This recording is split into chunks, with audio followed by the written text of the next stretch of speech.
لا حول ولا قوة إلا بالله العلي العظيم. اللهم صل على سيدنا محمد وعلى آل سيدنا محمد وبارك وسلم. أعوذ بالله من الشيطان الرجيم. بسم الله الرحمن الرحيم. كتاب المناسك. الفصل الأول. عن أبي هريرة رضي الله تعالى عنه قال خطبنا رسول الله صلى الله عليه وسلم وقال يا أيها الناس قد فرض عليكم الحج فحجوا.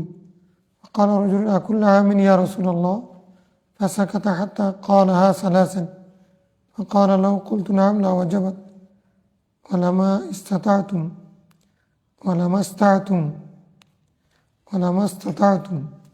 ثم قال ذروني ما تركتكم فإنما هلك من كان قبلكم بكثرة سؤالهم واختلافهم على أنبيائهم فإذا أمرتكم بشيء فأتوا منه ما استطعتم وإذا نهيتكم عن شيء فدعوه. رواه مسلم. الحمد لله والصلاة والسلام على رسول الله صلى الله عليه وسلم. আসসালামু আলাইকুম ওয়া রাহমাতুল্লাহি ওয়া বারাকাতুহু। আলহামদুলিল্লাহ, আজকে আমরা নতুন পর্ব শুরু করব, যেটি কিতাবুল মানাসিক বা আরকানুল হজ, হজের বিধিবিধান সম্পর্কিত হাদিসের পর্ব। ইসলামের ৫০ স্তম্ভের অন্যতম হযরত আব্দুল্লাহ বিন ওমর রাদিয়াল্লাহু তাআলা হাদিস আমরা পড়েছি। বুনিয়াল ইসলাম আলা খামসিন রাসূলুল্লাহ ওয়া ইকামুস সালাহ ওয়া ইতাউজ যাকাত ওয়া সাওম রমাদান ওয়া হজ্জুল বাইত মান ইসতাতা ইলাইহি সাবিলা। হাদিসের আলোকে হজ ইসলামের অন্যতম স্তম্ভ, সেই হিসেবে এটা অত্যন্ত গুরুত্বপূর্ণ। আলহামদুলিল্লাহ, আজকে আমরা সেটা শুরু করব। প্রথম হাদিস পড়েছি কিতাবুল মানাসিক।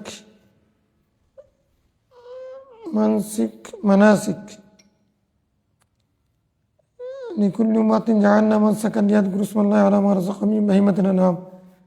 সূরা হজের মধ্যে মানসিক শব্দ ওয়াহিদ আছে, এটা জামা।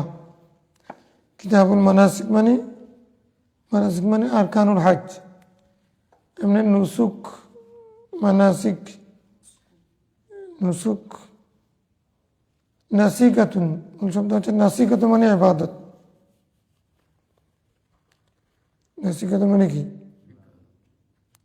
ইবাদত। এই জন্য যে জায়গায় ইবাদত করা হয় সেটাকে মানসিক বলা হয়। তো কুলিনা সলাতি ও নুসুকি, ওখানে নুসুক মানে হলো কোরবানি। তাহলে নুসুক মানে যদি শুধু হজ হতো তাহলে ওখানে কোরবানি কেমন হয়? হজের মধ্যে একটা কোরবানি আছে, তো এটা এক। আরেকটা হচ্ছে আপনার নুসুক শব্দটা আসছে নাসিকাতুন, ইবাদতের অর্থে। এই জন্য আবেদকে নাসিক বলে,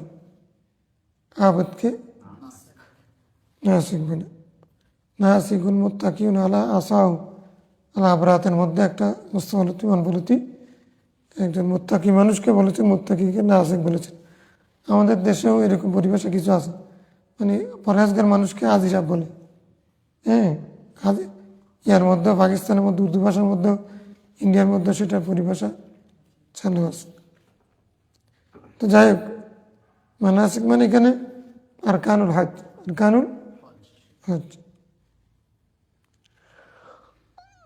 হজের বিধিবিধান সম্পর্কিত হাদিস এই পর্বে বয়ান হবে। আমরা জানি ৫ম, ৬ষ্ঠ অথবা ৯ম হিজরিতে হজ ফরজ হয়েছে। রাসূল ইসলাম ১০ম হিজরিতে হজ করেছেন। হজ্জে ইসলাম একবার করেছেন। এর আগে যেগুলো করেছেন সেগুলো ইসলামের হজ নয়, সেগুলো হচ্ছে আয়াদাতান, পূর্ববর্তী শরীয়তের আলোকে সেটা হয়েছে। যেহেতু হজের মূল কেন্দ্র উদ্দেশ্য হচ্ছে খানায়ে কাবা নির্মাণ হয়েছে হযরত আদম আলাইহিস সালামের সৃষ্টির ২০০০ বছর আগে। ফেরেশতারাও প্রথম খানায়ে কাবা নির্মাণ করে সেখানে তওয়াফ করেছেন। আদম আলাইহিস সালাম এসে আবার নতুনভাবে সেটা নির্মাণ করেছেন। আদম আলাইহিস সালাম হজ করেছেন। প্রত্যেক নবী হজ করেছেন। ইউনূস আলাইহিস সালাম, ঈসা আলাইহিস সালাম, নূহ আলাইহিস সালাম, ওনারা আমাদের নবীর সাথে হজে ছিলেন। মেয়ের রওয়ায়াত আছে।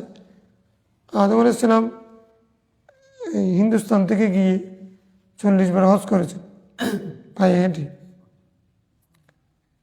পায়ে হেঁটে হলে ওনার সমস্যা তো, তখন তো এত ঝামেলাও ছিল না।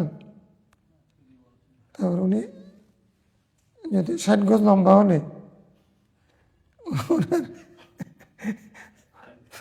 60 গজ লম্বা হলে ওনার এক কথা বা কতটুকু গেছে না। আর উনি নবী, আল্লাহর নবী। তো 40 বার হজ করেছেন আদম আলাইহিস সালাম। আমাদের রাসূল ইসলামের হজ একবার করেছেন, ঠিক হজ্জাতুল বিদা বলছি, হজ্জাতুল ওয়াদা, বিদায় হজ। তারপর আমরা সামনে হাদিস বলবো, তখন মাসালা বলবো, আর বেশি না বলি। পঞ্চম, ষষ্ঠ, নবম হিজরির মধ্যে ইখতিলাফ। রাসূল ইসলাম যদি পঞ্চম হিজরিতে যদি হয়, তাহলে এতদিন করেন নাই কেন? এতদিন করেন না মানে হজ তাখিরান জায়েজ আছে, পরিবেশ ছিল না। এটার প্রমাণ একটা হচ্ছে রাসূল ইসলামের আলেমের মধ্যে জানা ছিল উনি যে হজ করতে পারবেন 10ম হজে। আর যদি 8ম হিজরিতে খুতবা দিয়ে থাকেন, 9ম হিজরিতে ফরজ হয়ে থাকে, তখন তো সেটা পাশাপাশি সময় করেছেন।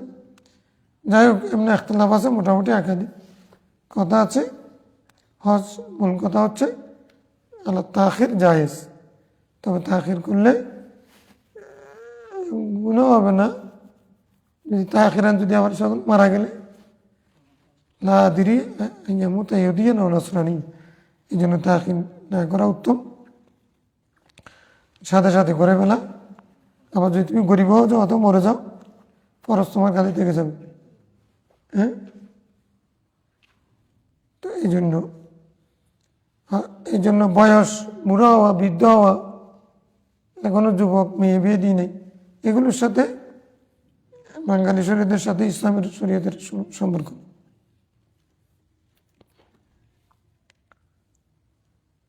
আল ফাসলুল আউয়াল, প্রথম পরিচ্ছেদ। আন আবি হুরায়রা রাদিয়াল্লাহু আনহু থেকে বর্ণিত হাদিস, উনি বলছেন, খতাবানা রাসূলুল্লাহ সাল্লাল্লাহু আলাইহি ওয়াসাল্লাম আমাদেরকে খুতবা দিয়েছেন। এটা অধিকাংশ মুহাদ্দিসিনে কেরাম 8ম হিজরিতে বলছেন, 9ম হিজরিতে হতে পারে। তো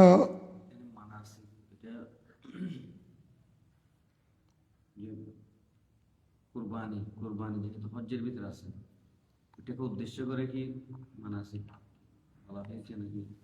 ওইটা ধরলেও ধরতে পারে। এমনি মানাসিক মানে পরিবেশের মধ্যে, হাদিসের পরিভাষায় মানাসিক মানে এটা আরকানুল হজ।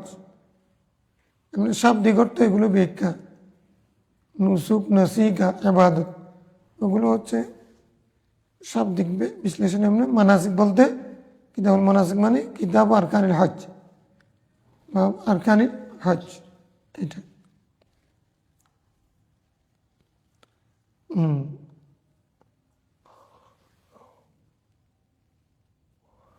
আর ওখানেও কোরবানি আছে। কোরবানি এটা সলাত নুসুকি মানে যদি নুসুক মানে যদি কোরবানি ধরে, তখন তো মানাসিকের সাথে নুসুকের কি সম্পর্ক? তো তখন জিকরুল জুস মুরাদুল কুল, অংশ বিশেষ উল্লেখ করে পরিপূর্ণটা উদ্দেশ্য করা। তো রাসূল ইসলাম আমাদেরকে খুতবা দিলেন, আমাদের সামনে বক্তব্য দিলেন, বললেন, ইয়া আইয়ুহান নাস, এ লোক সকল, ফুরিদা আলাইকুমুল হজ্জু, তোমাদের উপর হজ ফরজ করা হয়েছে। হুজ্জু, হজ করো। ক্বালা রাজুলুন কুল্লা আমিন, এক ব্যক্তি সেখানে মজলিস থেকে প্রশ্ন করলেন, ইয়া রাসূলুল্লাহ, প্রত্যেক বছর কি হজ ফরজ? ফাসাকাতা, রাসূল ইসলাম চুপ রইলেন। হাত্তা ক্বালাহা সালাসান, এই লোকটা 3বার প্রশ্ন করলেন, আফিকুল্লা আমিন, আফিকুল্লা আমিন, আকুল্লা আমিন, প্রত্যেক বছর হজ ফরজ নাকি একবার করলাম? কারণ কুলতু নাম লাওয়াজাবাত, বলছেন আমি নাম বললে কিন্তু ফরজ হয়ে যাবে, আমি নাম বললে ওলামা ইস্তাতাতুম ফরজ হয়ে যাবে, কিন্তু তোমরা তো আদায় করতে পারবে না প্রতি বছর। তারপরে বললেন জারুনি মা তারাকতুকুম, আমি যা কিছু তোমাদেরকে দিয়েছি, হ্যাঁ, তোমরা আমাকে সেগুলো ব্যতীত অন্য কোনো কষ্ট করো না, আমাকে মানে ছেড়ে দাও। আমি যা কিছু তোমাদেরকে দিয়েছি সেগুলো তোমরা কি করো, সেগুলো ব্যতীত অন্য বিষয় ছেড়ে দাও, মানে কষ্ট করো না। জারুনি, তোমরা আমাকে দাউনি, তোমরা আমাকে ছেড়ে দাও। মা তারাকতুকুম মা কুলতু লাকুম মা বায়্যানতু লাকুম, আমি যা কিছু তোমাদেরকে পেশ করেছি সেগুলোতে আমাকে তোমরা ছেড়ে দাও, কষ্ট করো না। ইন্নামা আলাকা মান কানা ক্বাবলাকুম বিকাসরাতি সুয়ারিহিম ওয়া ইখতিলাফিহিম আলা আমবিয়াহিম, কেননা তোমাদের পূর্ববর্তী জাতিরা তাদের অধিক প্রশ্ন এবং তাদের নবীগণ নিয়ে মতানৈক্য করার কারণ ধ্বংস হয়ে গেছে। পূর্ববর্তী জাতির ধ্বংসের 2টা কারণ বলেছে বনী ইসরাঈল।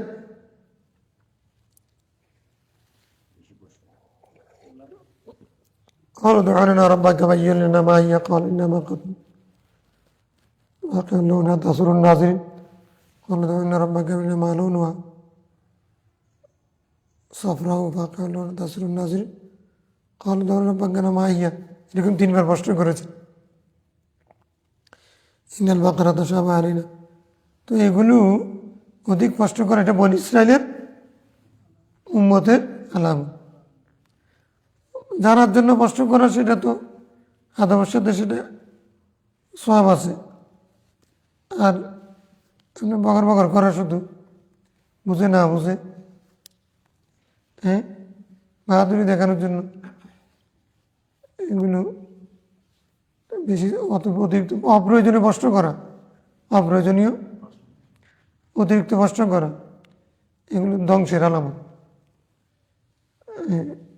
ইখতিলাফিহিম আলা আমবিয়াহিম, নবীগণ নিয়ে তারা ইখতিলাফ শুরু করে দিয়েছে। তো এই জন্য পূর্ববর্তী জাতি কি হয়ে গেছে। আমি বলছি তোমাদের উপর হজ ফরজ, তো তোমরা সহজটা গ্রহণ করবো। নবী হজ, আমি হজ করে ফেলেছি। কুল্লা আমিন, প্রত্যেক বছর কিনে, এটাকে আমি প্রত্যেক বছর বলেছি।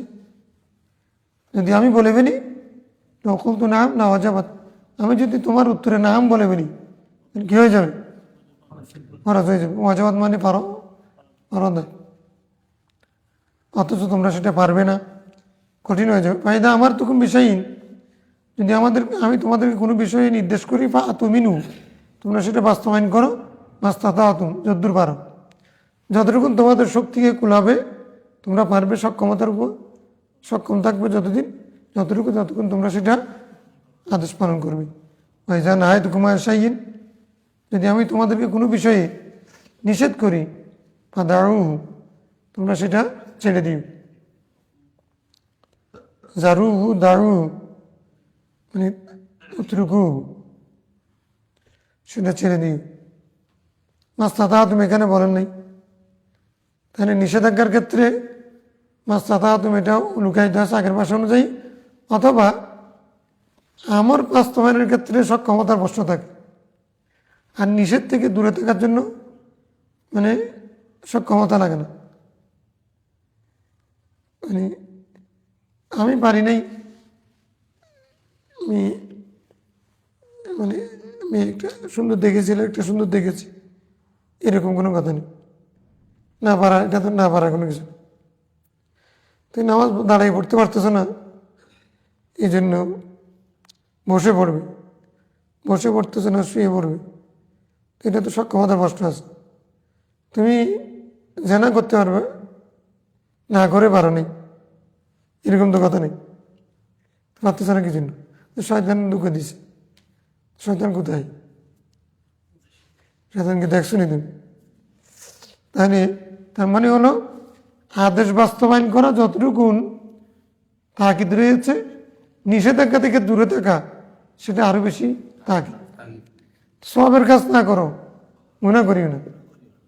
সওয়াবের কাজ করতে না পারলেও কারো উপকার না করো, অপকার করিও না। উপকার না করলে তুমি উপকার করা তোমার মানসিকতা নিয়ে পারবে না, জায়গা তোমারকে দিয়ে এটা হবে না। তো মানুষের উপকার করা এটা সোজা নাকি? সবার তকদির জুটবে, তোমার সেই তকদির নেই, বাদ দাও। কিন্তু তুমি অপকার করবে কেন? কেউ যদি গুনাহ না করে, অতিরিক্ত সওয়াবের কাজ করতে না পারলেও ও গুনাহ না করাটা তার সওয়াবের ইবাদতের অন্তর্ভুক্ত হইবে। গুনাহ না করা এটা সওয়াব। কারণ আমরা আল্লাহ তাআলা আমাদেরকে মানব জাতির অংশ হিসেবে মানব গোষ্ঠীতে পাঠাইছেন, মানে আমরা এটা নিসান রব্বি লাকানুত হারিসুন ফিমা মুনিয়া। হ্যাঁ, তারপরে হচ্ছে আকসার লাইশ করুন। তারপরে ইদা মাসা উসারু জাজুয়া বা ইদা মাসা খায়রু মানুয়া, এগুলো হলো মানুষের চরিত্র। হেরেস তামা হেটা হাসাদ, হ্যাঁ, এগুলো নিয়ে মানুষের এখানে মানুষের সৃষ্টি। তো গুনাহ করাটা স্বাভাবিক, না করাটা সেখানে গুনাহ না করাটা সেখানে জেহাদ, সেটা তো এত স্বাভাবিক না। মানুষের গুনাহ না করা, মুখ আছে, হাত আছে, পা আছে, হ্যাঁ, চোখ আছে, আরে তুমি হাত পা থাকতে মুখে কি কথা? তোমার মধ্যে সেক্স আছে, তোমার হিংসা বিদ্বেষ এগুলো আছে। তো গুনাহ না করা এটাই তো কষ্টের। তো গুনাহ না করতে পারে এটাও জেহাদ। তো এটা যে কেউ যদি গুনাহ না করে, সওয়াবের কাজ না করে, গুনাহ না করলে সেটাও সওয়াব হিসেবে আল্লাহ পরিগণিত করে দেবেন। বিশেষ করে এই উম্মতকে, রাসূলুল্লাহ সাল্লাল্লাহু উম্মতে গুনাহ না করলে হবে। এই জন্য জীবনে চিন্তা করতে আমি সারাদিন কারো কোনো অপকার করছি কিনা, কাউকে কষ্ট দিছি কিনা। উপকার করার হিসাবটা পরে করি। উপকার করছো সেখানে রিয়া থাকতে পারে, হ্যাঁ, সেখানে অন্য কোনো পেশার থাকতে পারে, সে যায়। কিন্তু অপকার না করা সেটা হিসাবের বিষয়। আজকে সারাদিনে আমার তারা কেউ কোনো কষ্ট পাইছে কিনা, কষ্ট যদি না পেয়ে থাকে এটা অনেক বড়। এটা ইসলাম। আমি মুমিন, আমার হাতে মুখে কোনো অনিরাপদ কেউ ছিল কিনা এটা হিসাব করা দরকার। যাই হোক, এখানে আরেকটা বিষয় হচ্ছে, এটা অষ্টম হিজরিতে খুতবাটা দিয়েছেন, বলছেন নবম হিজরিতে আবু বকর সিদ্দিক রাদিয়াল্লাহু তাআলার নেতৃত্বে হজ গিয়েছেন, দশম হিজরিতে রাসূল সাল্লাল্লাহু আলাইহি ওয়াসাল্লাম নিজে হজ করেছেন। যাই হোক, যেই ব্যক্তি কষ্ট করেছেন তার নাম হচ্ছে আকরা বিন হাবিস রাদিয়াল্লাহু আনহু, তামিম গোত্রের।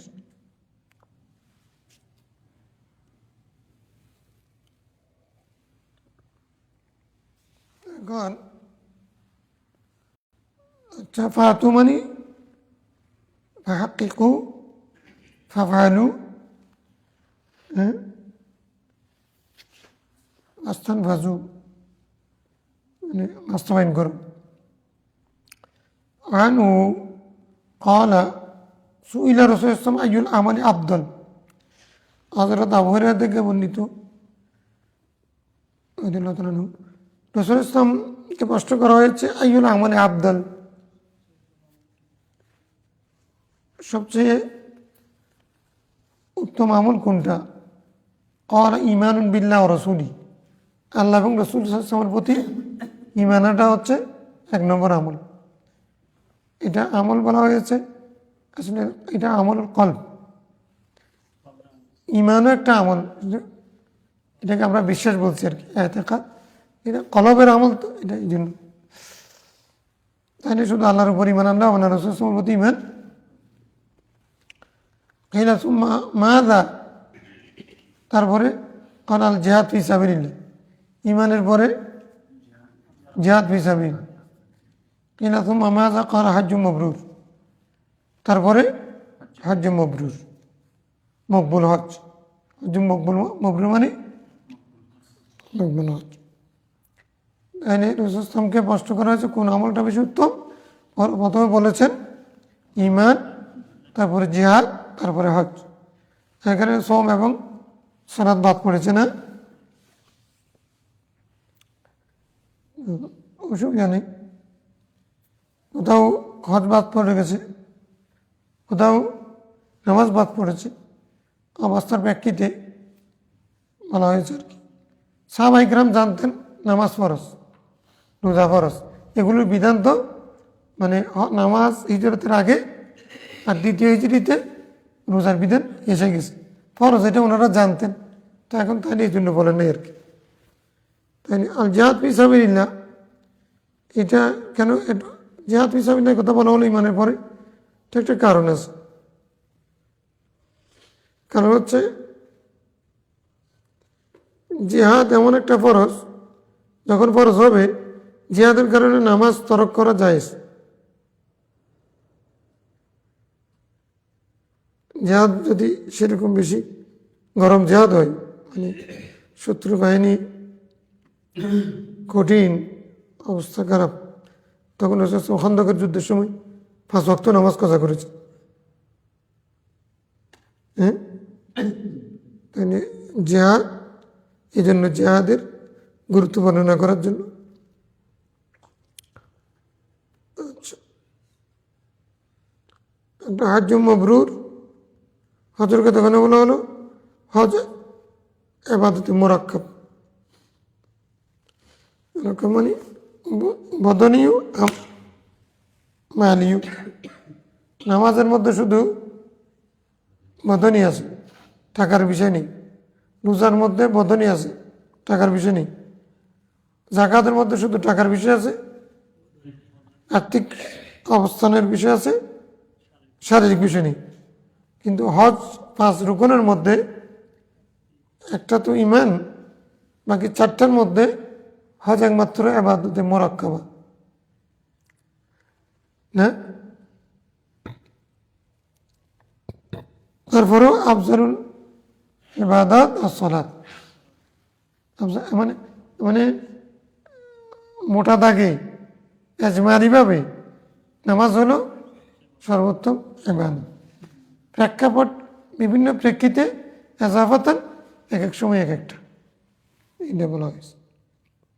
কোনো সময় মুখাতাব যাদেরকে উদ্দেশ্য করে বলছেন তাদের কারণে বলা হয়েছে, অবস্থা পরিবেশ প্রেক্ষিতে এরকম বলা হয়েছে, তাদের কোনো প্রশ্ন নেই। আরেকটা হচ্ছে যে হজ মাবরুর কাকে বলে একটা প্রশ্ন আসতে পারে। বিররুন সোয়াব নিয়ে আমল, হ্যাঁ, বিরুল ওয়ালিদাইন, মা বাবার প্রতি সদাচরণ, এটাকে বিরুন বলে। বারুন বারারা, বারুন মানে নেককার মানুষ, নেক আমল যিনি করেন। হ্যাঁ, বারারা, বারারা মানে কি? বারুনের জামা আর কি? হ্যাঁ, কাফারাতুল ফাজার আছে না, তারপরে বারারা আছে না। কিরামিম, তো করিমুনের জামা কিরাম, বারুনের জামা বারারা।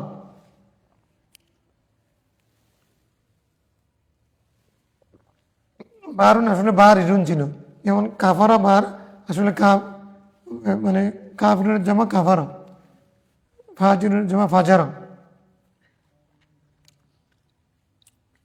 তো মাবরুর মানে মকবুল, মানে যেটা মকবুল, মানে শুদ্ধভাবে হয়েছে, যার সাথে কোনো রাফাস, ফিজিক, রিয়াসুমা, ফালা রাফাতা ওয়ালা ফুসুকা ওয়ালা জিদালা ফিল হজ। রাফাস, ফুসুক, জিদাল, ঝগড়া বিবাদ, অশ্লীল কাজ, যায় সোহবত না যায় সোহবত, কোনো কিছু সম্পৃক্ত সেটা হজ্জে মাবরুর। একান্ত আল্লাহর ওয়াস্তে, আল্লাহকে রাজি করার জন্য হালাল টাকা দিয়ে শুদ্ধভাবে যদি কেউ হজ করে, ওটা হজ্জে মাবরুর। হজ্জে মাবরুর যদি কেউ করে, এটা হলো আফজলুল আমাল ফিল ইসলাম, ইসলামের মধ্যে সর্বোত্তম এরপরে আরও বলবেন মানু কল কল মান হাজ্জারিল্লাহ, যে শুধু আল্লাহর জন্যই হজ করলো, ফালাম ইয়ারফাত, সে রফস করে নাই। রফস মানে সে কোনো আরাম অবস্থায় স্ত্রী সহবাস করে নাই, অথবা অন্য কোনো কি বলে যে এরকম খারাপ কাজ, অবৈধ অশ্লীল কাজ করে নেই। তো ওলাম ইয়াফসুক, রফস করে নাই, ওলাম ইয়াফসুক, ফিসকি ফুজুরিও করে নাই। তাহলে শরীরের অঙ্গ প্রত্যঙ্গ দিয়ে যদি কোনো অশ্লীল কাজ করে, নাজায়েজ কাজ করে, সেটা রফস। আর ফুসুক ফিসকি ফুজুরিটা মুখ দিয়ে কথাবার্তা, অশ্লীল ঝগড়া বিবাদ, মারামারি, মুআল্লিমকে নিয়ে টানাটানি, তারপরে দুই হাজির মধ্যে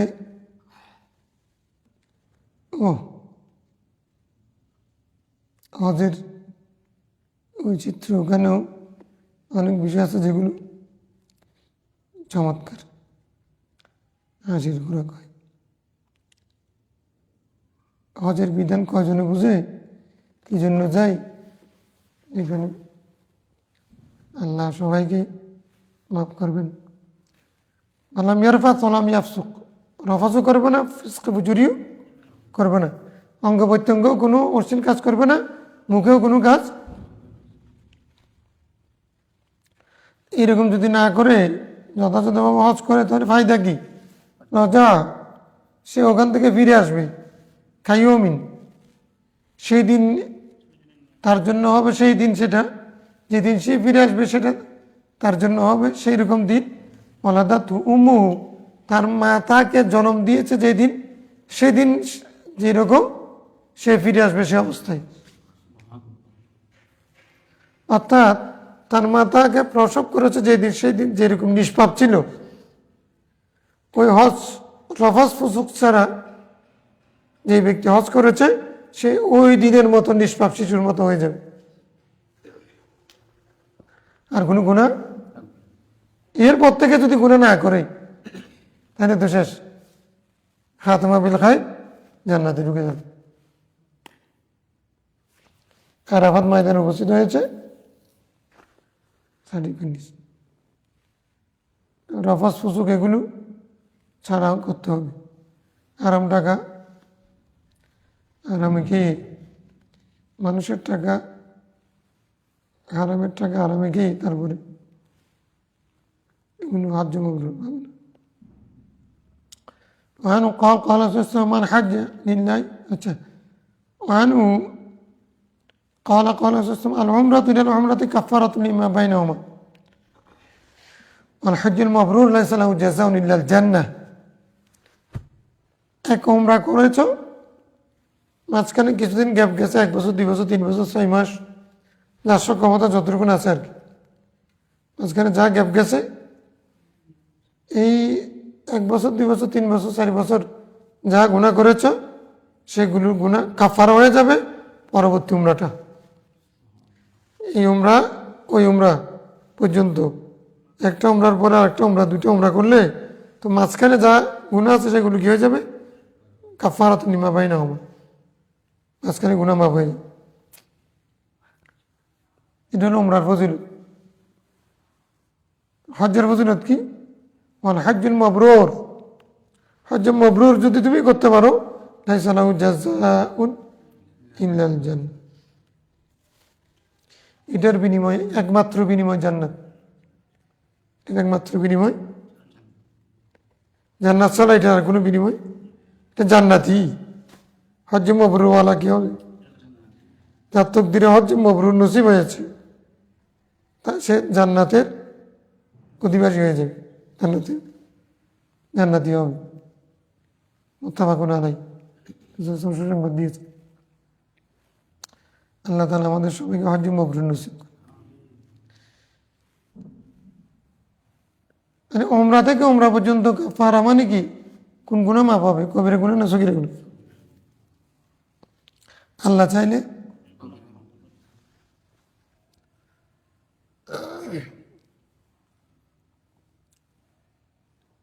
এখন কেউ যদি মনে করে আমি খুন খারাপি, হারাম,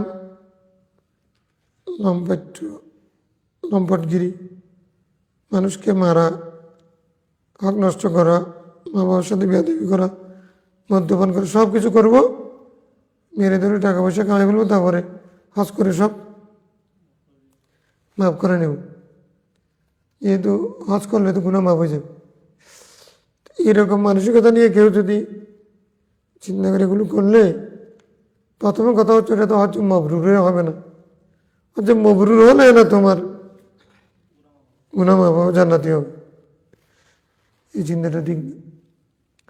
তারপরেও যদি কেউ যদি গুনাহগার হয়েও যদি হজে যেতে পারেন, আল্লাহ যদি কার হজ রাখেন, তারপরে সে আশাবাদী হবে আল্লাহ আমার গুনাহ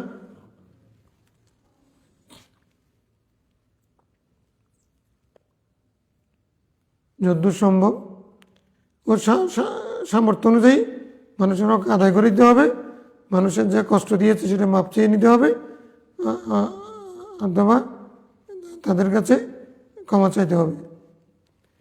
وعن ابن عباس رضي الله تعالى عنهما قال قال رسول الله صلى الله عليه وسلم إن عمرة في رمضان تعادل حجة متفق عليه বুখারী মুসলিমের হাদিস, সবগুলো এগুলো না, শুধু প্রথমটা মুসলিমের হাদিস। আমরা এগুলো সবগুলো মুখস্থ করে ফেলবে, একবারে ওয়াজ করতে পারবে। কি বলছেন? রমজানে উমরা করা হজের সমান, রমজানের উমরা হজের সমান। সুদা কথা, সুদাও বঙ্গ অনুবাদ, সুদ অনুবাদ, রমজানের উমরা হজের সমতুল্য। হজর কেউ রমজানে যদি একটা উমরা করতে পারে, সে একটা হজের সওয়াব পেয়ে যাবে। এখন সেই একজনের টাকা হয়েছে, অথবা আগে হজ করতেছে না, আমি আগে একটু গিয়ে প্র্যাকটিস করে আসি, মানে কি কি বলতেছে, কঠিন লাগতেছে, এখন আগে উমরা করে আসি। তা এখন রমজানে গেছে আর কি, রমজানে গিয়ে যখন উমরা করে আসছে, তার এখন হজ আর না করলে চলবে? হজের সমান মানে কি? হজ আদায় হয়ে যাবে? হজের সমান সওয়াব পাবে যে, হজ আদায় হয়ে যাবে না, মানে এরকম হলে তো মা বাবা চেহারার দিকে তাকালে 70 বার তাকালে 70টা সওয়াব, হজের সওয়াব পাবে। তো তারপরে আমি তো টাকা আছে, হজে যাচ্ছ না কেন? আমি প্রত্যেকদিন 70 হজ করি, কেমনি হজ? আমি মা বাবার দিকে এগুলো হলো ফাঁকিবাজ। এই উদ্দেশ্যে রসুল হাদিস বলেন নাই। সওয়াব পাওয়া এক কথা, ফরজিয়ত আদায় হওয়া আর এক কথা। কোটি কোটি সওয়াব, যারা কোটি কোটি সওয়াব হিসাব করে, ঠিক জায়গায় বুঝতে হবে, না এলে উল্টা পাল্টা হয়ে যাবে। وعنه قال إن النبي صلى الله عليه وسلم لقي ركبا بروحة, রওহা নামক জায়গায় রাসূল সাল্লাল্লাহু আলাইহি ওয়াসাল্লাম এক কাফেলাকে পাইলেন। ফাকালা মানে কওম, এরা কারা, এই লোকগুলো কারা? ক্বালা আল মুসলিমুন, সাহাবায়ে কেরাম উত্তর দিলেন, এরা মুসলমান গোষ্ঠী। কোন কওম? মুসলমান গোষ্ঠী, মুসলিম।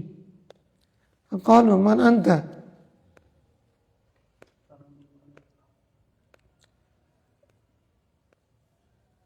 তারা প্রশ্ন করল আপনি কে? তোমরা কারা? ওরা বলছে আপনি কে? উনি বলছেন রাসূলুল্লাহ, আমার পরিচয় হচ্ছে, আল্লাহ বলছেন মুহাম্মাদুর রাসূলুল্লাহ। রাসূলুল্লাহ সাল্লাল্লাহু আলাইহি ওয়াসাল্লাম নিজের পরিচয় দেওয়ার সময় কি দিতেন? আপনি কেডা? কেউ যদি জিজ্ঞাসা করে আপনি কেডা, তাহলে রাসূল কি বলতেন? আমি রাসূলুল্লাহ। তাই রাসূল আমার সবচেয়ে, মোহাম্মদ রাসূলুল্লাহ ওনার আমাদের নবীর সবচেয়ে বড় নাম তো মোহাম্মদ আহমদ মৌলিক নাম, কিন্তু মানে উপাধির মধ্যে সবচেয়ে বড় 1 নম্বর পরিচয় কোনটা? রাসূলুল্লাহ, মুহাম্মাদুন রাসূলুল্লাহ। বড় ভাই, মাটির মানুষ, আমার মতো তোমার মতো, এগুলো রাসূল আমার পরিচয় না। যে বলার সময় রাসূলুল্লাহ বলা মানে এটা মানে সবচেয়ে উত্তম, রাসূলুল্লাহ। হ্যাঁ, উনি কি আল্লাহর প্রতিনিধি, এটা সোজা কথা। মুরসালুম মিনাল্লাহ। ফারাফাত ইলাইহি ইমরাতুন সাবিয়্যান, তখন মুসলিম এই কওম তার দিকে একটা মহিলাকে, শিশু বাচ্চাকে তুলে ধরলেন। قالت أن هذا حج, এটা হজের বছর। মানে মুসলমান রাসূল যখন হজে যাবেন বলছেন, তখন ইরাক, কুফা, বসরা, সিরিয়া, ওদিক থেকে যারা ইসলাম গ্রহণ করেছে, যেখানে ইয়েমেন থেকে, ইরাক থেকে ইসলাম, তখন মুসলমানরা যারা যেখানে ইসলাম গ্রহণ করছেন সবাই চলে আসছেন হজ করার জন্য। তো এইরকম রোহা নামক জায়গা, এটা মদিনা শরীফ থেকে 36 বা 40 মাইল দূরে, মক্কা শরীফ থেকে একটা জায়গা না। হযরত মা আমিনা রাদিয়াল্লাহু তাআলার কবর শরীফ, মাজার শরীফ ওখানে। উনি এখানে বাপের বাড়ি থেকে আসার সময় এখানে ইন্তেকাল করেছেন, রোহা নাম।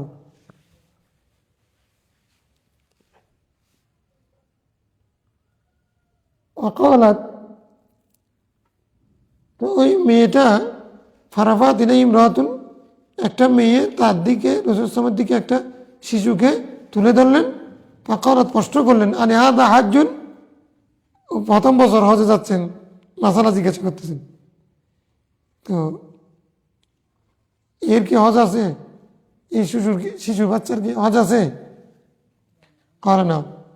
রাসূল বলছেন হজ আছে। ওয়ালা কি আজরুন, তার হজ আছে, তোমার সওয়াব আছে। তার হজ আছে, তোমার। এখানে আমাদের দেশে বলে, নাবালক বাচ্চারা যখন রোজা রাখে, যে তুমি রোজা রাখছো কেন? আমি রাখছি। তোমার তো হজ ফরজ হয় না, এখন দিয়ে দিতে হবে। আব্বাকে দিবে না আম্মুকে দিবে? তোমার রোজাটা আব্বুকে দিবে না আম্মুকে দিবে? এরকম বলে না? হাদিসে ইশারা। হ্যাঁ, হজ হবে তো, ওয়ালাকি আজরুন, তোমার সবটা তুমি পাবে, সবটা। তার হজ হবে, তোমার সব হবে। এর তো এখন সব গুণার হিসাব নাই, লেখালেখি শুরু হয়নি। কিন্তু তুমি যে শিশু বাচ্চাকে কুলে নিয়ে হজ করাবে, তাহলে সব তো আল্লাহ বঞ্চিত করবেন না, তোমার আমল নামায় লেখা হবে। এখন এই বাচ্চার যে হজ আছে বলছেন, হরজ ফরজ আদায় হবে না? বালেগ অবস্থায় যদি কেউ হজ করে, বালেগ অবস্থায় তাকে আবার যদি হজ ফরজ হয় করতে হবে, টাকা থাকলে, সামর্থ্য থাকলে। তবে ফাকার অবস্থায়, এই হালাতিল ফাকার ও হালাতিল يعني আবদিয়ত,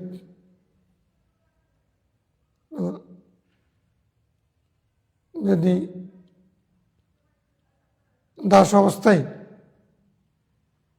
দরিদ্র অবস্থায় হজ করেছেন, দাস ব্যক্তি সুযোগ পেয়েছেন, হজ করে ফেলছে, তাকে আর হজ করতে। যেমন ধরো মক্কা শরীফে একজন গেছে চাকরি করার জন্য, মানুষ থেকে লোন করে 4 লাখ টাকা 5 লাখ টাকা খরচ করে শ্রম দেওয়ার জন্য গেছেন, ওখানে গিয়ে সুযোগ পেয়ে গেছেন হজ করার জন্য। তার উপরে আপনি বাংলাদেশে থাকলে হজ ফরজ, এখন সে ফকির, হজ ফরজ হয়নি, গিয়েছে সেখানে সুযোগ পেয়েছেন, তাহলে হজ করে ফেলছেন, ফরজিয়ত আদায় হয়ে যাবে। আর জীবনে হজ না করলেও হজের ফরজিয়ত সাকাত হয়ে গেছে। দাস ব্যক্তিকে মুনিবে পাঠাইছেন, হ্যাঁ, তা মুনিবের সাথে গেছেন যে উনি মুনিব যেহেতু যাচ্ছেন, সেবক হিসেবে যাচ্ছেন, গিয়েছেন, হজ করে ফেলেছেন, এখন এই পরবর্তী মুক্ত হয়ে গেছেন, মুক্ত মানে এখন স্বাধীন হয়ে গেছেন। মোকাতব গোলাম ছিল অথবা দাস ছিল, এখন মুক্ত হয়ে গেছে। আর হজ ফরজ করতে হবে, করলে নফল হবে। কিন্তু যদি শিশু যদি হজ করে মা বাবার কোলে থাকতে, উনিয়াজি অনেকে নিয়ে যায় না, উনিয়াজি পরে আবার করতে হবে যদি ফরজ। ওয়ানু قال إن امرأة من খাসাম গোত্রের এক মহিলা প্রশ্ন করলেন, ইয়া রাসূলুল্লাহ, ইন্না ফরিদাতাল্লাহ আলা ইবাদি বিল হজ,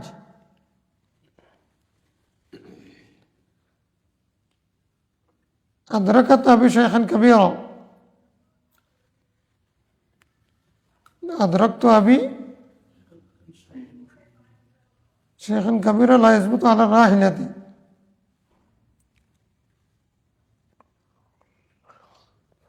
فأحج عنه؟ قال نعم وذلك في حجة الوداع متفق عليه।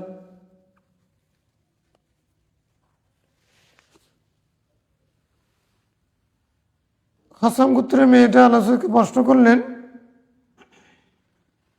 যে বান্দার উপরে আল্লাহর জন্য হজ করা একটা ফরজ, আল্লাহর একটা ফরজ হচ্ছে বান্দার উপরে কি করা, বান্দার জন্য হজ করা, বান্দা আল্লাহর জন্য হজ করা, এটা কি একটা ফরজ, মানে আল্লাহ তাআলা বান্দার উপরে হজকে ফরজ করেছেন। আদরাকাত আবি শাইখান কাবীরান, আদরাকতু, আমি আমার পিতাকে পেয়েছি বৃদ্ধ অবস্থায়, লা ইয়াসবুতু আলা রাহিলা, এমন বৃদ্ধ অবস্থায় যে উনি সওয়ারির উপরে বসতে পারছেন না, স্থির থাকতে পারছেন না বয়সের কারণে। আফা হাজ্জু আনু, আমি কি তার পক্ষ থেকে হজ করলে আদায় হবে? করে না, রাসূল বলছেন হবে। তো ওয়াযালিকা ফি হাজ্জাতুল ওয়াদা, এটা হজ্জে বিদায় হজের সময়, হজ্জাতুল ওয়াদার সময় ঘটনাটা ঘটছে। তাহলে কি বোঝা গেল? এখান থেকে মাসালা সাহাবত হবে বদলা হজ জায়েজ, বদলা হজ কি আছে, যেহেতু এটা ইবাদতে মুরাক্কাবা, মালির ক্ষেত্রে এটার সাথে মালের সাথে সম্পর্ক আছে, সেই কারণে যাকাত কেউ কারো পক্ষ থেকে আদায় করলে যেমন হয়ে যাবে, হজও হয়ে যাবে। হজ্জে বদল জায়েজ না জায়েজ, এটা হলো দলিল। তার পক্ষ থেকে আমি করলে কি হবে? নাম হবে। কিন্তু কেউ নামাজ পড়ে নাই, এখন ছেলে মেয়েরা মা বাবার পক্ষ থেকে নামাজ আদায় করে দিলে হবে, রোজা রাখে নাই,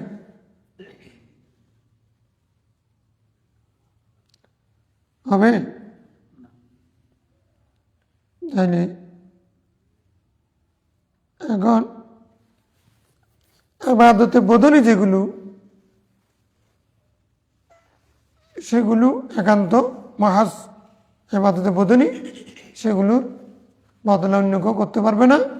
তবে ছেলে মেয়েরা চাইলে খুশি মনে মানে যাকাত কি বলে রোজার কি করতে পারবে, ফিদিয়া দিতে পারবে, আর হচ্ছে নামাজের কাফারা হিসেবে ওইটার উপরে গ্যাস করে দিতে পারে, নামাজের কাফারা নেই এমনি সাধারণ।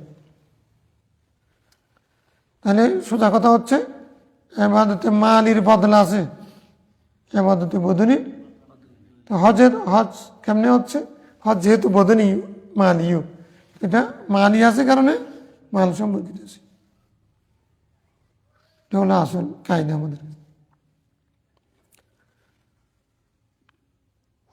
وعنه قال أتى رجل النبي صلى الله عليه وسلم, এক ব্যক্তি রাসূল সাল্লাল্লাহু আলাইহি ওয়াসাল্লামের দরবারে এসে কষ্ট করলেন। ফাকাল ইন্না উখতি নাযারাত আন আতাহুজ্জা, আমার বোন হজ করার নিয়ত মান্নত করেছিলেন।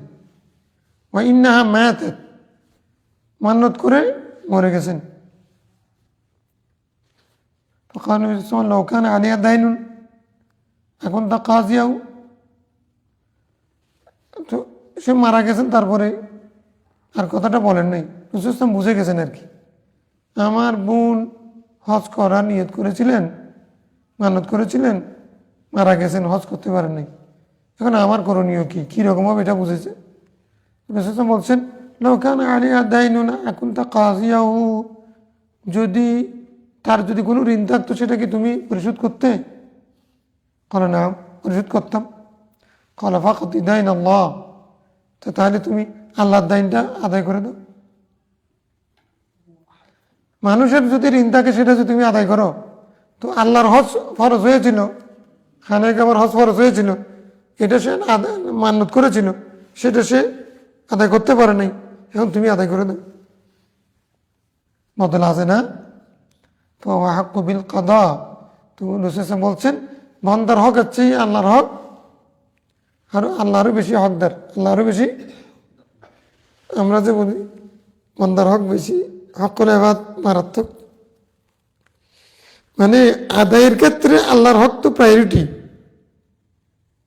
আল্লাহর হক, বান্দার হক যে তুমি আদায় করতেছো সেটা তো আল্লাহর হুকুমের কারণে, আল্লাহর ভয়ে। আদায়ের ক্ষেত্রে আল্লাহর হক প্রায়োরিটি, কিন্তু আল্লাহর হক সেটা যদি কেউ আদায় না করেন, আল্লাহ রহমান রহিম গফুর রহিম মাফ করতে পারেন, কিন্তু বন্দার কাছে তো ওই রকম পাওয়ার নেই, ওই রকম মনও নেই, আত্মাও নেই। বন্দা তো বন্দা, এই জন্য বন্দার হককে ডেঞ্জারাস বলা হয়েছে।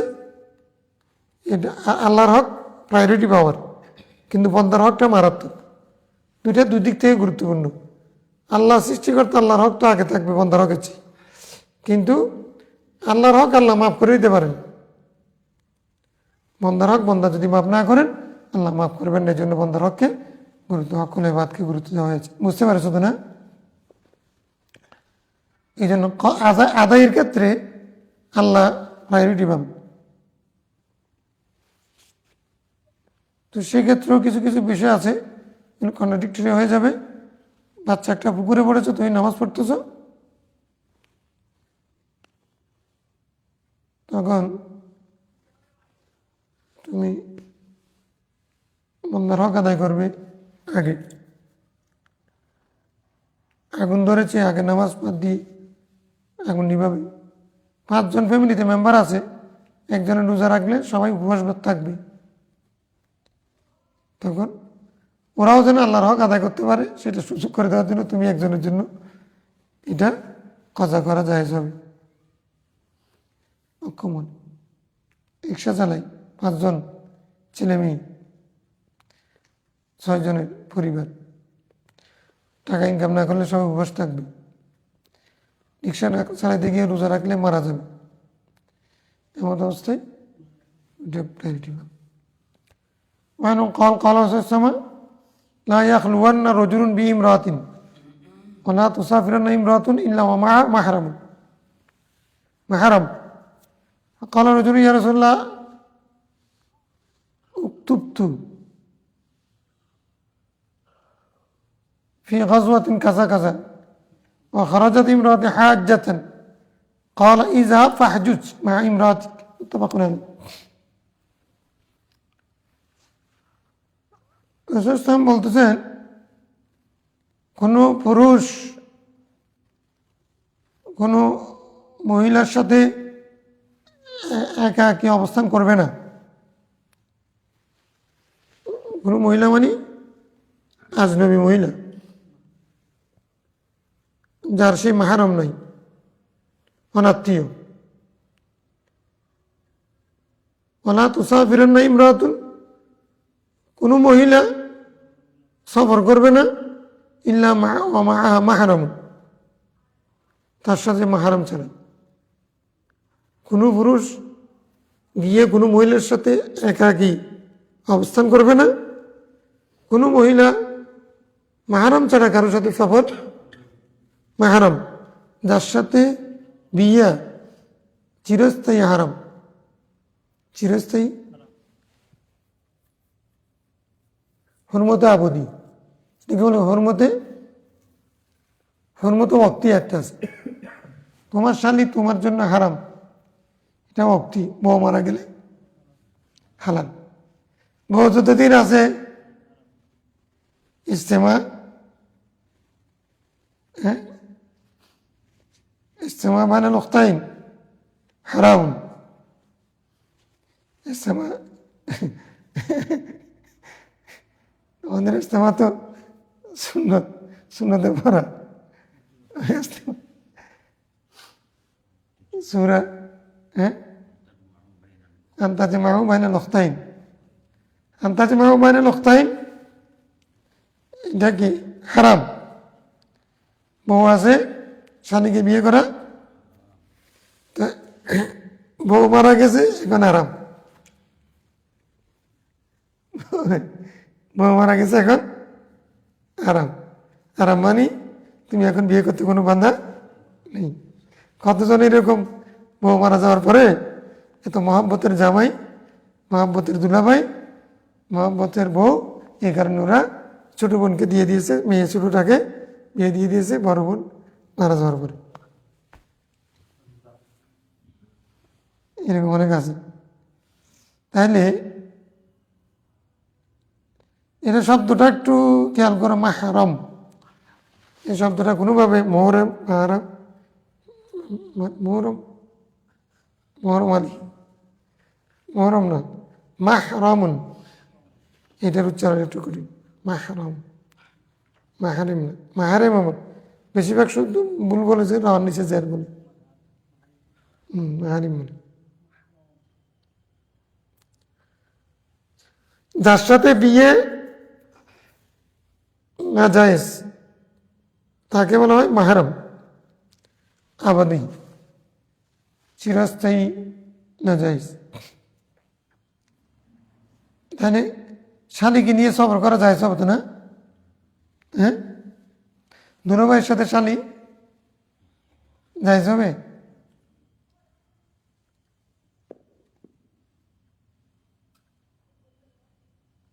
বোনের সাথে, মার সাথে, খালাম্মার সাথে, দাদি নানির সাথে হরমতে কোনো দিন এগুলো বিয়ে করা।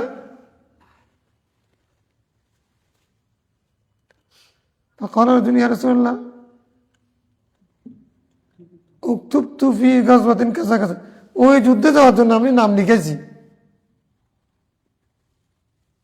আর ওয়াখারাজাত ইমরাতি হাজ্জাতান, আমার স্ত্রী বের হয়েছেন হজ করার জন্য, আমি যুদ্ধে যাওয়ার জন্য, আমার স্ত্রী হজ করার জন্য। দুইজন দুদিকে চলে যাবে আর কি, বুঝে নাই? বউ একে আবাদত করতেছেন, ইসলামের প্রথম অবস্থাতে। উনি জেহাদে যাওয়ার জন্য, কালা ইজাব, তুমি একটু জেহাদে যাই না তো, ফাহজুজ মা ইমরাতিক, তুমি তোমার বউর সাথে হজ করে গিয়া, জেহাদে যাই না। জেহাদে এরকম রাসূল ইসলাম মানুষের হককে প্রায়োরিটি দিয়েছে অনেক জায়গায়। হ্যাঁ, একজন এসে বলতেছেন আমি জেহাদে যাবো, তো তোমার মা আছে, বললো যে ফার্স্ট সাইড ফি উম্মিক, তুমি তোমার বুড়া মাকে নিয়ে, অসুস্থ মাকে নিয়ে সেবা শুশ্রূষা করো, তোমার জেহাদে সব হয়ে যাবে।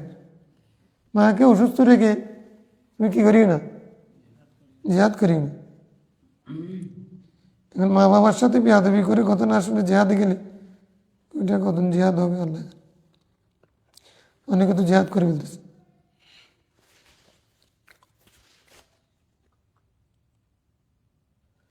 তুমি কি করো, তুমি তোমার বউকে ছেড়ে দিয়ে একা হজের জন্য, আর তুমি জেহাদে যাবে, এটা মোহাম্মদী বিধান নয়।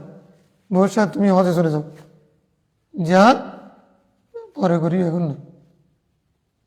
মুত্তাফাকুন আলাইহ। আন আয়েশা রাদিয়াল্লাহু আনহা قالت استأذنت النبي صلى الله عليه وسلم في الجهاد। আয়েশা সিদ্দিকা, হযরত আবু বকর সিদ্দিকের মেয়ে না, জিহাদের ফজিলতের হাদিসগুলো শুনছেন না, সিলাহাতুল সামান ওয়াল জান্নাহ, কোরআন শরীফের জিহাদের যে আয়াত বর্ণনা করা হয়েছে, ইনফিরু ফি সাবিলিল্লাহ, হ্যাঁ, তারপরে মুজাহিদ লা ইয়াস্তাবিল কাঈদুন, হ্যাঁ, উলিদ দারারি মিনহুম, লা ইয়াস্তাবিল কাঈদুন, লা ইয়াস্তাবিল কাঈদুনা মিনাল মুমিনিন, হ্যাঁ, ওয়াল উলিদ দারারি ওয়াল মুজাহিদুনা ফি সাবিলিল্লাহ। অক্ষম নয়, অসুবিধা ছাড়া যারা বসে আছে জেহাদে না গিয়ে, আর যারা জেহাদে গিয়েছে এরা সমান নয়। আলেম এবং জাহেল যেমন সমান নয়, সব ক্ষমতা থাকা সত্ত্বেও যে ব্যক্তি জেহাদে যায় নাই, মুজাহিদ আর গায়রে মুজাহিদ, মুজাহিদ তো সলিম ও গায়রে সলিম, মুজাহিদ সলিম না আছে না, সমান নয়। আল জেহাদ, আমি রাসূল ইসলাম থেকে জেহাদের অনুমতি চাইলাম। কে? মায়েশার দিকে বলতেছে, ফাকালা জিহাদুকুন্না আল হাজ্জ। তিনি বললেন, তোমাদের জেহাদ কি জানো? হজ করা। হজ করতে পারলে এটা তোমাদের জেহাদের সব জেহাদ হয়ে যায়। কারণ মহিলারা হজ করা অনেক কঠিন না? হজ তো কঠিন ইবাদত, শারীরিক যোগ্যতা সক্ষমতা, সাফা মারওয়া সাই করা, তওয়াফ করা, আরাফা মিনা মুজদালিফা, এগুলো করা কত কঠিন। জিহাদুকুন্না আল হজ, হজ হলো তোমাদের।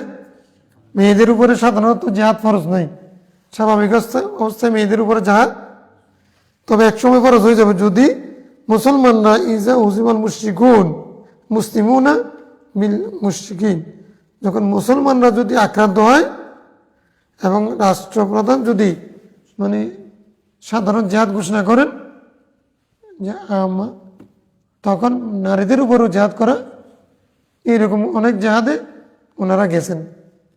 এখানে তো বলছেন না তোমাদের জন্য জিহাদ হলো হজ, কিন্তু মায়েশা সিদ্দিকাও জিহাদে, উম্মাহাতুল মুমিনিনরা হজে জিহাদে রাসূল সাহাবায়ে কেরামের স্ত্রীরা বোনেরা তারাও গেছে। তারা নার্সিংয়ের কাজ করতেন, তামরিদের কাজ, হ্যাঁ, রুফায়দা, হ্যাঁ, খাইমাতু রুফায়দা, খাইমাতু রুফায়দা, আমি একটা লেখা লিখছি না।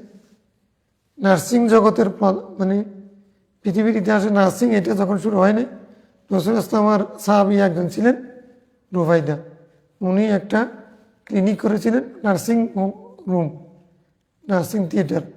সাহাবায়ে কেরাম যারা আক্রান্ত হতেন সেখানে গিয়ে উনি ব্যান্ডেজ যেগুলো উনি করতেন, হ্যাঁ, খাইমাতু রুফায়দা। মসজিদে নববীতে ওখানে একটা জায়গা করে দেওয়া হয়েছে যে তুমি এখানে কি করবে, মানে মুজাহিদরা যারা অসুস্থ হবে, লোকেরা যারা মদিনার লোকেরা যারা অসুস্থ হবে এখানে এসে সেবা নেবে। ক্লিনিক ব্যবস্থা রাসূল ইসলাম মসজিদে নববীর ভিতরে একটা জায়গা করে দিয়েছে, মানে মসজিদে মহিলা আসতে পারবে না, এই শিশু আসতে পারবে না। তারপর এটা এরকম মসজিদ যে একটা এখন সেন্টার বলতেছে ইউরোপ আমেরিকাতে, মানে মুসলিম সেন্টার। আর একটা কনসেপ্টের উপর আমি বক্তব্য রেখেছিলাম, কি বলছিলাম, মানে জীবন্ত মসজিদ, জীবন্ত আল মসজিদুল হাই, মসজিদুল জীবন্ত মসজিদের ধারণা, এর একটা কনসেপ্ট আছে। এটার উপরে একটা আমি ইমামদেরকে বক্তব্য দিয়েছিলাম, আমাকে বিষয়বস্তু দিয়েছিল আর কি, প্রশিক্ষণপ্রাপ্ত ইমাম, বুড়া ইমাম আর কি। এগুলি ইমামতির ট্রেনিং নিয়েছে অনেক বছর আগে, এখন ওদেরকে আবার ইমাম প্রশিক্ষণে ডাকায়। তো ওই সময় এই বিষয়ে আমাকে দিছে যে এমনি তো অনেকবার গেছি। এই বিষয়ে যেটা দিচ্ছে সেটা প্রশিক্ষণপ্রাপ্ত আগের ইমাম, মানে বুড়ো বুড়া ইমাম ইমাম মানে আল মসজিদুল হাই, এই বিষয়ের উপরে বক্তব্য রেখেছিলাম 1.5 ঘন্টা। মসজিদে হাই কি জীবন্ত মসজিদ, মৃত মসজিদ আছে নাকি? না, আছে আছে। সে যেখানে 5 ওয়াক্ত নামাজ পড়ে আজান দিয়ে তারপরে দরজা তালা দিয়ে ইমাম মুয়াজ্জিন সবাই চলে যায়, আবার মসজিদ হা হা করে কোনো কিছু নেই, আবার 5 ওয়াক্তের জন্য 5 বার আসে আর কি, তারপরে বন্ধ। এটাকে বলছে মসজিদে হাই না। মসজিদে হাই কোনটা? যেখানে জিকির চলবে, তালিম চলবে, তারপরে যেখানে সেবা শুশ্রূষা চলবে, যেখান থেকে দান দাক্ষিণ্যতা চলবে, যেখানে বিচার আচার হবে। রসুল বিচার করতেন কোথায়? হাইকোর্ট সুপ্রিম কোর্ট ছিল ওখানে। হাইকোর্ট সুপ্রিম কোর্ট সবগুলো কোথায় ছিল? ওই মেহরাব মেম্বার, মেহরাব মেহরাব মানে কি? অস্ত্রাগার। মুজাহিদরা যুদ্ধে যাবে, এখন যুদ্ধ করে এসে তারপর মসজিদের সামনে একটা জায়গা করছে, ওখানে বলেছে অস্ত্রগুলো রেখে দাও, নামাজ পড়ে নাও। আবার যখন যুদ্ধ ঘোষণা হলে নিয়ে জোর দাও। মেহরাব মানে কি? অস্ত্রাগার। এখন জঙ্গি বলবে তোমাদেরকে। তখনকার ব্যবস্থাপনা সেরকম ছিল।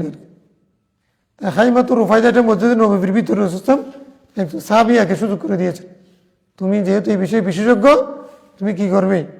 নার্সিংয়ের কাজ করবে, ব্যান্ডেজের কাজ করবে, মানুষের সেবা শুশ্রূষা করবে, অপারেশন যা করতে হয় সব এইখানে চলবে।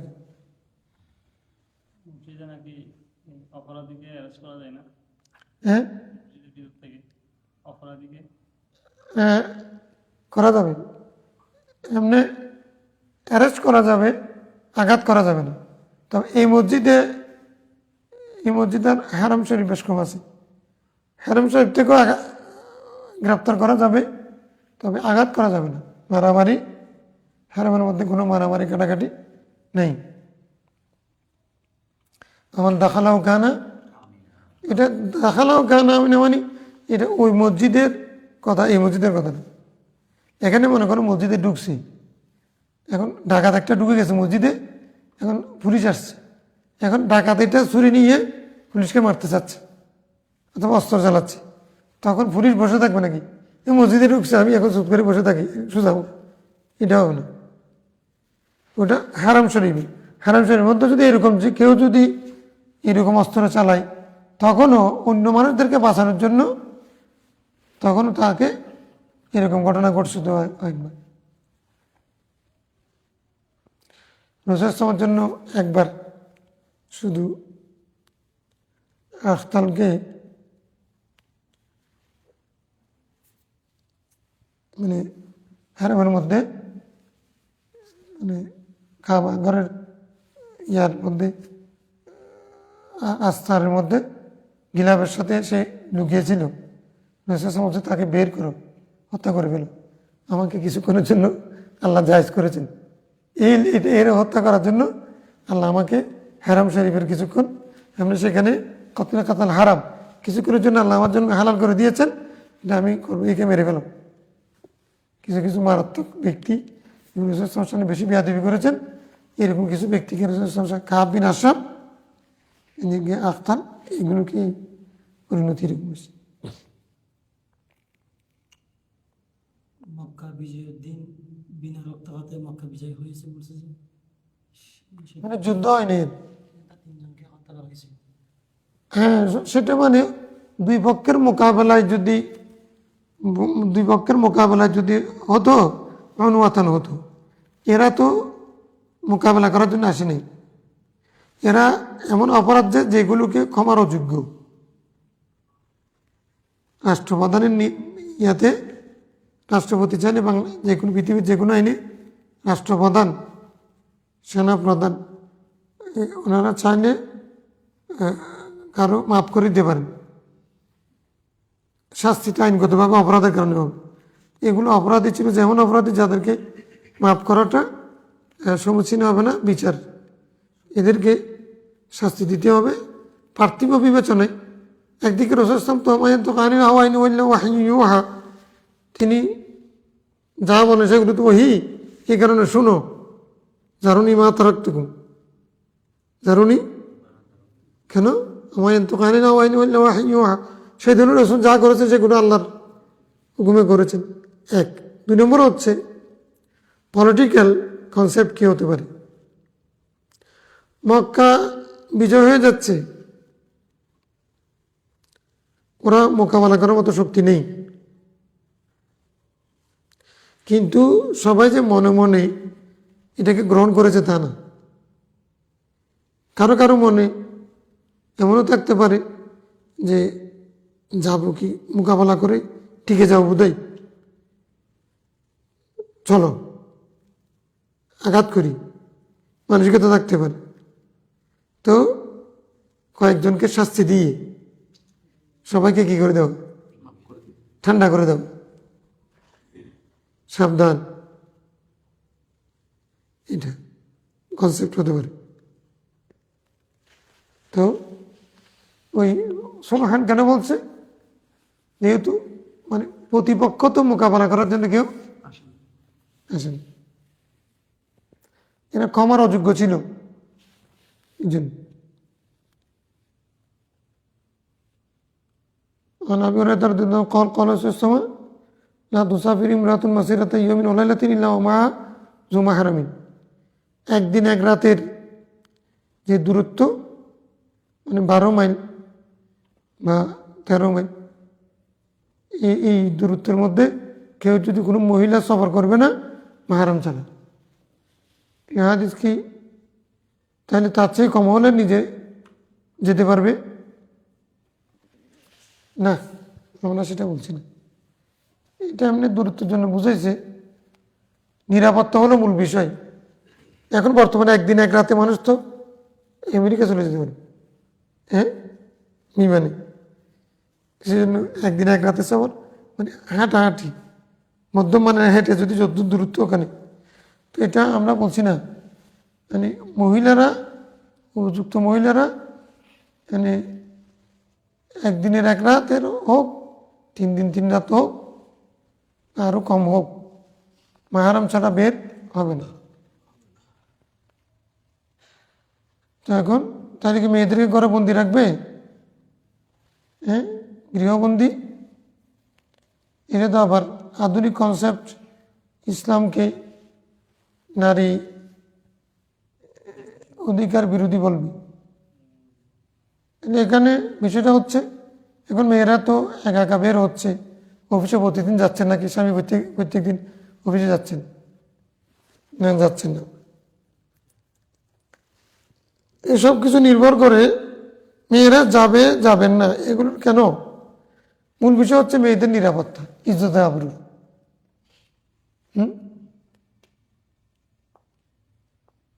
এখন যেখানে নিরাপত্তা আছে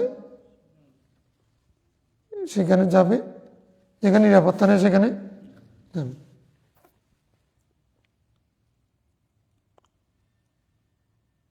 তাহলে হজ করা কি জায়েজ হবে? এখন তো নিরাপদ। হজ করে ফেললে কেউ যদি মাহরাম ছাড়া হজ হয়ে যাবে, কিন্তু তার উপরে হজ ফরজ হয়নি মাহরাম না থাকলে।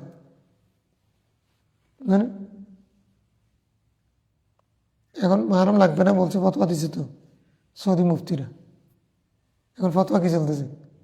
মাহরাম ছাড়া হজ করা যাবে, সৌদিরা ফতোয়া দিছে, সৌদি মুফতিরা। আপেক্ষিক বিষয়। তাহলে আমাদেরকে বুঝতে হবে যে মূল বিষয়টা হচ্ছে নিরাপত্তাটা, মেয়েদের মহিলাদের নিরাপত্তাটা ইসলাম, রসুল ইসলাম সর্বোচ্চ গুরুত্ব দিয়েছেন। তুমি হজ করতে গিয়ে তুমি তোমার ইজ্জত আবরু হারাই গেল, এটা তোমার জন্য দুনিয়াও শেষ, আখিরাতও শেষ। তোমার স্বামী তোমাকে গ্রহণ করবে না, তুমি সমাজে কলঙ্কিত হবে, এগুলো জানে। নিরাপত্তাটা এটা 1 নম্বর ফরজ, হ্যাঁ, ইজ্জত আবরু মেয়েদের এটা ফরজ। এই জন্য মেয়েদেরকে গৃহবন্দী করার জন্য করে নেই, শুরু করার জন্য করে নেই, বরং মেয়েদেরকে সম্মানিত করেছে যে তোমাদের ডিউটি পালন করবে পুরুষরা, তোমাদের ডিউটি চৌকিদার বানিয়ে দিছে। কোনো কারো কদমের নিচে বানিয়ে দিছে, কারোর জন্য চৌকিদার বানিয়ে দিছে। তারপরেও তাদের কুলাইনে এখন বলে যে ইসলাম মেয়েদেরকে গৃহবন্দী করে রেখেছে। যুদ্ধে পর্যন্ত গেছে মেয়েরা, হ্যাঁ, যুদ্ধে গেছে, নার্সিংয়ের কাজ করছে, পাথর নিক্ষেপ করছে, হ্যাঁ, মুসলমানদের নিজেরা যুদ্ধ করেছে।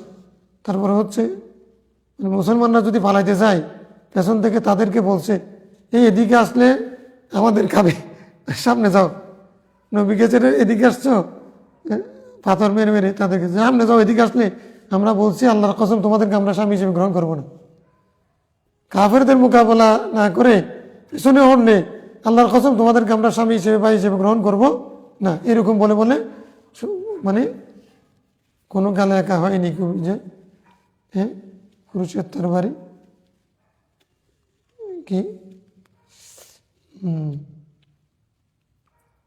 সাহস দিয়েছে, শক্তি জুগিয়েছে অবলা নারী, এরকম কবি নজরুল কবিতা আছে না?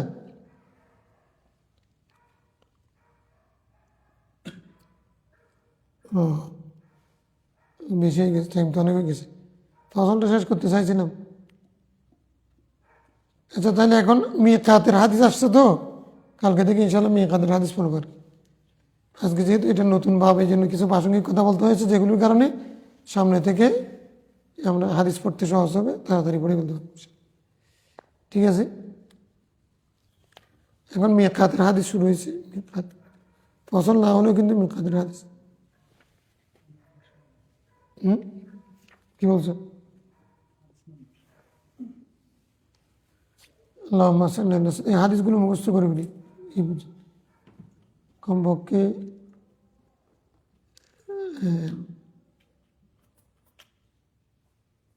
ইয়া পর্যন্ত 2509 পর্যন্ত না 10 পর্যন্ত।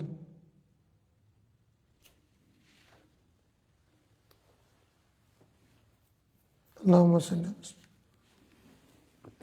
রাসূলুল্লাহ সাল্লাল্লাহু আলাইহি ওয়াসাল্লাম জীবদ্দশায় কি হজ একবার করেছেন নাকি একাধিকবার করেছেন? একবার। ইসলামী হজ একবার। এটা কি দশম হিজরিতে? হজ নবম হিজরিতে ফরজ হয়েছে? নামসিতে ফরজ হয়েছে, আরো আগেও হতে পারে। নবমী যেতে ফরজ হয়েছে তখন আবু বকর সিদ্দিক রাদিয়াল্লাহু আনহুকে রাসূলুল্লাহর প্রতিনিধি করে পাঠাইছিলেন।